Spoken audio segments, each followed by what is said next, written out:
नमस्कार आप सभी को, मेरा नाम है अशोक वीर यादव एडवोकेट और मैं आप सभी के लिए लीगल एडवाइस वीडियोस अपलोड करता हूं, जो कि आप सब लोग उसको लाइक करते हैं, पसंद करते हैं, शेयर करते हैं और सब्सक्राइब भी करते हैं। और अब तक अगर आपने इस चैनल को सब्सक्राइब नहीं किया है तो तुरंत करिएगा और दूसरे लोगों तक भी इस जानकारी को पहुंचाइएगा, क्योंकि बहुत सारे लोग हैं, बहुत सारे हस्बैंड हैं जिनके पास कुछ एविडेंस हैं अपनी पत्नी के खिलाफ लगाने के, ताकि और भी पत्नियां जो हैं, जो कि कहीं ना कहीं मिस्टेक या फिर मतलब जो चीज़ें आपस में झगड़ा करते हैं तो वो रिकॉर्डिंग कर लेते हैं, हस्बैंड हो या फिर वाइफ हो। ज़्यादातर मेरे पास जो केसेस आए हैं वो हस्बैंड हैं, और जो वो ये कहते हैं कि सर मैंने अपनी पत्नी का जो दुर्व्यवहार है, जो वो गाली गलौज करती है, वो धमकी देती है, जो कि मरने की धमकी देती है, उस सब की रिकॉर्डिंग मेरे पास है। लेकिन उसने ऐसा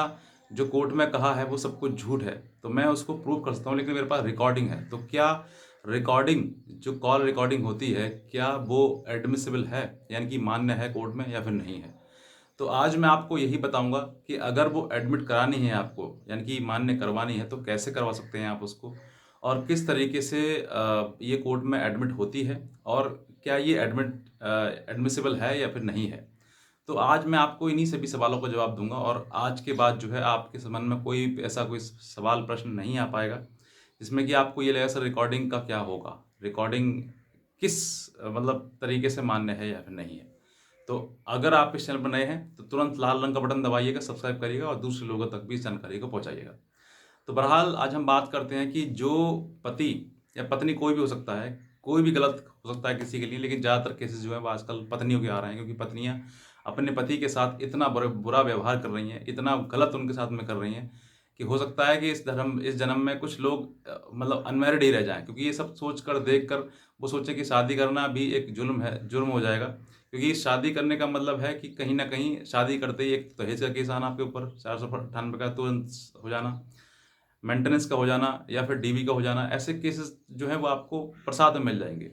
तो आप मतलब आप पहले बात तो ये है कि जो अगर शादी कर ली तो समझदारी से अपना घर परिवार चलाइएगा। अगर अगर ऐसे केसेस हो गए हैं और आपके पास में कोई कॉल रिकॉर्डिंग वगैरह है, जो कि आपकी पत्नी आपको फ़ोन करके गाली गलौज करती है, अभद्रता करती है, या फिर किसी प्रकार की कोई धमकी देती है, मैं मर जाऊंगी, मैं गिर जाऊंगी, मैं कूद जाऊंगी, मैं चली जाऊंगी, ऐसा कई प्रकार की आपको धमकियां देती है,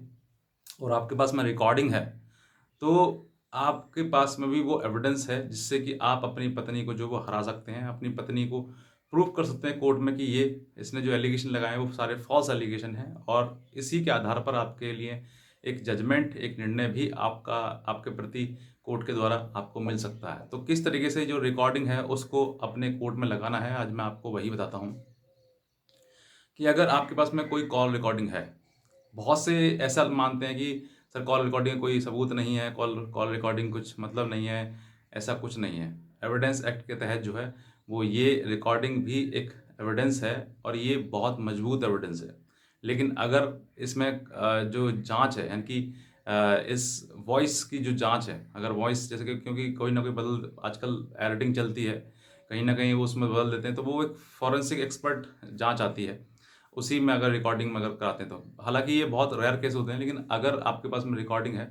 तो आप इस रिकॉर्डिंग को नरेट करवाएं, यानी कि कागज पर। मैं आपको बताता हूँ, जैसे कि दो लोगों के बीच में बात हो रही है कि तुम कहाँ हो, कि मैं घर पर हूँ। तो घर पर क्या कर रहे हो, कि मैं लेट रहा हूँ या फिर किताब पढ़ रहा हूँ, ऐसे कोई बातें होती हैं। तो ये सब चीज़ें हैं, जैसे आपने किसी में पढ़ा होगा, बुक्स में पढ़ा होगा कि दो व्यक्ति बात कर रहे हैं, या फिर नॉवल में आपने पढ़ा होगा, तो दो व्यक्ति बात कर रहे हैं तो बात कैसे कर रहे हैं, तो वो सब कुछ लिखित में रिटर्न में हो जाता है। उसी प्रकार से जो आपकी कॉल रिकॉर्डिंग है, जो बात चल रही है, उस बात को नरेट करना, यानी कि लिखना, एक कागज पर टाइप करना, उसको नरेशन कहते हैं, नरेट करना कहता है उसको। तो अगर आप उसको इस तरीके लिख लेते हैं, और साथ ही साथ में जो रिकॉर्डिंग है, जो रिकॉर्डिंग की मतलब सॉफ्ट कॉपी है, उसको अगर आप किसी पेन ड्राइव में स्टोर करने के बाद उन्हीं कागजों के अंत में या फिर शुरुआत में आप उसको लगा देते हैं, तो कोर्ट भी ये मान लेता है कि ये जो लिखा हुआ है इसको हम पढ़ लेते हैं, और अगर हमें ज़रूरत पड़ेगी सुनने की तो हम इसको जो हमारे साथ पेन ड्राइव है, उस पेन ड्राइव लगाकर कहीं पर उसको ऑडियो जो है वो सुन सकते हैं। ये चीज़ें होती हैं कि अगर आपके पास में कॉल रिकॉर्डिंग किसी प्रकार की है तो, और ये मान्य है, ऐसा नहीं है कि ये मान्य नहीं है। तो एविडेंस एक्ट के तहत ये मान्य है, और ये चीज़ चलती भी है बहुत, मतलब कोर्ट में ये जब, क्योंकि कॉल रिकॉर्डिंग बहुत इंपॉर्टेंट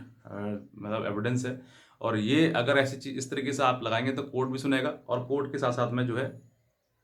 आपके पक्ष में अगर लगता है कि हाँ एविडेंस ज़्यादा स्ट्रांग है, तो आपके पक्ष में वो मतलब एक जजमेंट या फिर एक निर्णय भी कोर्ट का आपको सुनाया जाएगा। तो ये चीज़ें हैं जिसमें इसके पास भी ये कॉल रिकॉर्डिंग वगैरह है, तो वो आपको अपने आप को ये समझे कि मेरे पास मतलब एविडेंस नहीं है, ये कोर्ट में एडमिसिबल है, और ये कोर्ट में मान्य भी है, जिसमें कि कोर्ट ये इन सब चीज़ों को मतलब नज़र में रखते हुए वो निर्णय देता है। तो अगर आपके पास में कोर्ट कैसी प्रकार की कोई रिकॉर्डिंग वगैरह है, चाहे वो फिर वीडियो कॉल रिकॉर्डिंग हो या फिर वॉइस रिकॉर्डिंग हो, कैसी भी रिकॉर्डिंग आपके पास में है, तो आप उसको एज अ एविडेंस कोर्ट में दाखिल करें, ताकि आप अपनी पत्नी को झूठा करार कर सकें और वहाँ पर बता सकें कि हाँ ये झूठी है, और इस तरह के सारे केस जो है उसने झूठे कराए हैं। अब वो सेक्शन 498 हो, जैसे मान लीजिए कोर्ट में नहीं, वो थाने में है, अभी थाने में उसकी कोई किसी प्रकार की जांच चल रही है या फिर इन्वेस्टिगेशन में है, तो आप उन सब चीज़ों को रिकॉर्डिंग को आईओ को सुनाइएगा, और ये सब जो मैंने बताया आपको इस तरह करवा के अपने वकील के द्वारा आप उस आईओ को दे दीजिएगा। देखिए पत्नी जो है वो क्या कह रही है, क्या चाहती है, और आपके सामने क्या इसने एविडेंस दिया है, क्या लिखवा रही है ये। तो वो दोनों को मिसमैच जब होगा तो वो वहाँ पर भी एफआईआर लग सकती है, वहाँ पर भी केस क्लोज हो सकता है। अगर डीबी या मेंटेनेंस केस है तो वहाँ पर भी आप इन चीज़ों को दे दीजिए, क्योंकि बहुत सारी महिलाएं ऐसी हैं जो मेंटेनेंस मांगते समय अपने आप को बेरोजगार दिखाती हैं, और